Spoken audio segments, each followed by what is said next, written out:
Drool slid from the lips of Charles III of Spain in thin, uncontrollable strands, clinging to his chin, staining the fine lace at his collar, while a room full of nobles pretended not to see. The king tried to swallow. He couldn't. A tight, invisible grip locked around his throat, turning a simple bite of food into a silent, humiliating struggle. His hand shot upward, fingers pressing desperately against his neck as a strained, animal rasp escaped his lips. No one moved. Goblets hovered mid-air. Conversations died instantly. Eyes darted, then quickly looked away. Because the unthinkable was happening. A king. Losing control. It began during a lavish supper, spring. 1707. A table lined with silver, heavy with roasted meats and fine wine. Diplomats watched closely as Charles III spoke. Measured, composed, still projecting authority. Then came the moment. A forkful of partridge. A pause. A swallow that never came. And just like that, everything changed.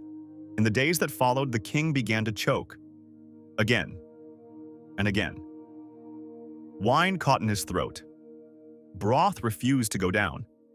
Even the softest food clung stubbornly inside him, as if something deep within had begun to close. Meals stopped being a ritual. They became afraid. Servants whispered in corridors. The king barely eats. He only suffers through it. Soon, another change crept in. The smell. At first faint, easy to ignore, then persistent. A sour, sickening mixture of saliva, damp cloth, and something deeper, something rotting from within. At night, his breathing echoed through the palace halls, wet, uneven, unnatural. Attendants lay awake, listening, waiting. Charles felt it too, and it terrified him. The man who once ruled with rigid discipline began to fracture. His patience vanished. Small mistakes sparked sudden rage. A misplaced object, a whisper behind a door. Each became an insult. His voice, worn by coughing, sank into a hoarse rasp. Commands turned into strained murmurs, authority, into instability. Then came the paranoia. One evening, a servant presented him with a drink. Charles stared at it.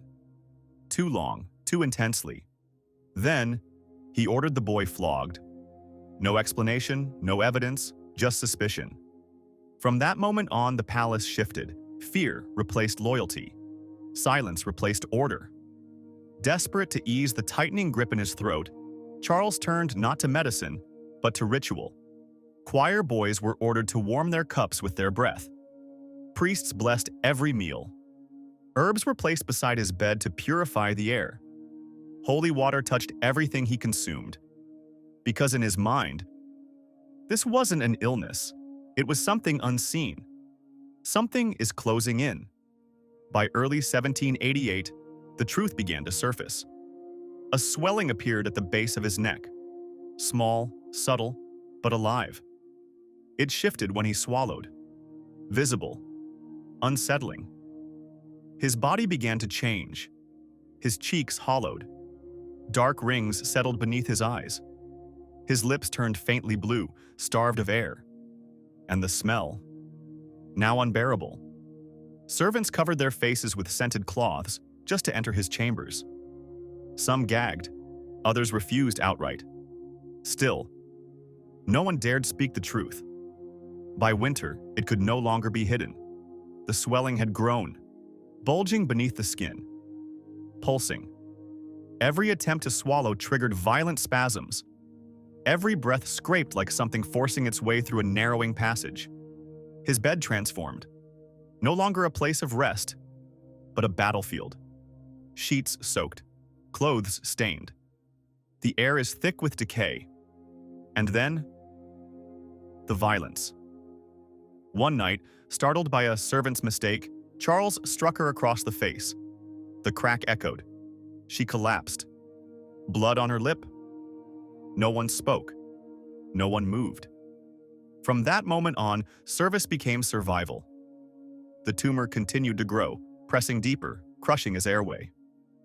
At night, attendants heard him clawing at his throat, fingers digging into flesh, desperate to relieve the pressure. By morning, red gashes marked his skin, dried blood beneath his nails. Physicians were summoned, from Madrid, from distant cities. But Charles trusted none of them. One doctor suggested food might be entering his lungs. Charles erupted, accused him of treason. The man fled before dawn. With medicine rejected, ritual intensified. Priests whispered prayers over his body. Holy oils were rubbed into the swelling until the skin blistered. Exorcisms were performed in hushed voices, not out of belief, but fear. Then came the decrees. No solid food allowed near his chambers. Courtiers were forced to eat thin broth in his presence. Anyone entering must wear a cloth around the neck. Purity, loyalty, protection. But nothing changed. The tumor swelled grotesquely, stretching the skin thin, cracking it, leaking fluid. The smell turned suffocating. Rot. Decay. Something unmistakably internal. By spring, the palace itself began to feel diseased. Jars filled with blood-streaked phlegm lined the room. Bowls of untouched broth sat beside the bed. Cloths soaked in bile and saliva piled high. Curtains remained closed. He believed light fed the growth. Even the air felt wrong, heavy, thick, alive. Guards rotated frequently, not out of duty, but survival. No one could endure the stench for long, and at the center of it all, the king. His body transformed into something unrecognizable. The tumor distorted his face, warped his jaw, pulsed beneath translucent skin like a second heartbeat. His airway narrowed to almost nothing. Breathing became an effort. Forced, painful. Sleep abandoned him. He sat upright for hours, gasping, each breath a conscious act. Attendants waited in silence, afraid of the next choking fit. Then came the night that broke everything. A chaplain offered him a spoonful of herbal infusion. Simple, blessed, safe. The moment it touched his tongue, his body erupted. Violent spasms seized him. His eyes bulged. A strangled scream tore from his chest. The cup shattered against marble. Liquid splashed across the walls. Charles staggered forward, collapsed, then began crawling. Blood and saliva smeared across the floor beneath him. And then, he turned, screaming accusations, calling his attendants assassins, enemies. From that moment on, he trusted no one. The palace fell into complete silence, not respect, fear. New rituals emerged. Utensils are boiled repeatedly, pillows shaken obsessively. Servants forced to perform strange acts to protect his throat. Then came the decree that broke them. Every person must drink their remedy, a thick, bitter mixture. Refusal meant treason. They obeyed. Some gagged, some vomited, none resisted, because by now, the king wasn't ruling. He was unraveling.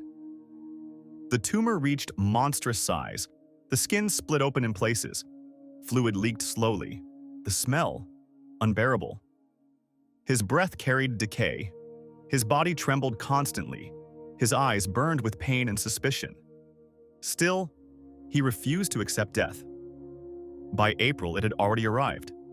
Not as a moment, but a presence, lingering in every room, clinging to every surface. Charles could no longer lie down. The pressure suffocated him instantly. He was strapped upright into a chair, held there, forced to remain conscious, between breaths. Then came the final night, December 13th. He woke choking, violently, desperately. Air wouldn't come. His body convulsed. The tumor had sealed his airway. His face darkened, purple, blue, then pale. He clawed at his throat, tearing skin, trying to open something that would not open. He tried to scream, but no sound came. Only a thin, hollow hiss, and then nothing. Charles III of Spain was dead. Not in the ceremony, not in peace, but suffocating on his own body. And even then, it didn't end. Within an hour, the tumor ruptured. Pus and liquefied tissue spilled across the bed, dripping through the wood beneath him. The stench intensified instantly. Servants fled, some collapsed, others refused to return. Embalming failed. The body disintegrated too quickly. The flesh wouldn't hold. There was no public farewell, no final viewing, only sealed rooms and whispers. Some claimed the smell lingered for years. Others swore they heard faint gurgling beneath the floorboards, like something still trapped, still choking, still trying to breathe. Because in the end, this wasn't just a death. It was a slow, grotesque collapse of power itself. A king who ruled a nation, but couldn't rule what was growing inside him. Like, subscribe, and comment where you're watching from.